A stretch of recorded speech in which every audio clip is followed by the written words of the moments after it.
నిమజ్జనాలు జరుగుతున్నటువంటి నేపథ్యంలో హైదరాబాద్ లో ఏడైనా ఉప్పలైనా లేకపోతే షేర్లింగం పల్లైనా ఎక్కడి నుండైనా ఎవరైనా ట్యాంక్ బండ్ దగ్గరికి నిమజ్జనానికి కోసం వస్తారు కదా.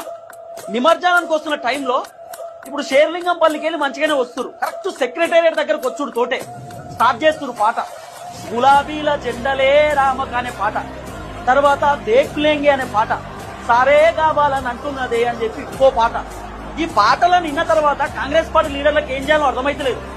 మంచిగానే వస్తున్నారు, ఇంటికాడ నుండి మంచిగానే తీసుకొని వస్తున్నారు గణపతిని. కేవలం సెక్రటేరియట్ కాడికి వస్తున్నారు తోటే. మరి సెక్రటేరియట్ చూస్తే కేసీఆర్ గుర్తుకొస్తుండో ఏమో.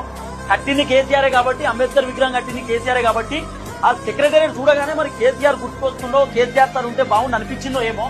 అక్కడికి వచ్చుడుతోనే యువత మారిపోతున్నారు. సెక్రటేరియట్ కనబడు తోటే పాటలు మారుస్తున్నారు. అంత కేసీఆర్ పాటలు వస్తున్నాయి, ఇక బీఆర్ఎస్ పార్టీ పాటలు వస్తున్నాయి. ఎందుకు అట్లా పాటలు వస్తున్నాయి అనేది పెద్ద క్వశ్చన్ మార్క్. పోలీసులు కూడా చెప్తున్నారట, ఆ పాట పెట్టొద్దు, గణపతి పాట పెట్టుకోరి, డీజే సౌండ్ తగ్గిరి అని కూడా వింటలేరు. కంట్రోల్ చేయలేకపోయారు పోలీసులు. రచ్చ మొత్తం. నిన్న నైట్ సెక్రటేరియట్ కాడ అయితే మామూలు రచ్చ కాదు. పొట్టు పాటలు, డ్యాన్స్లు, ఎగురుడు, చిందులు.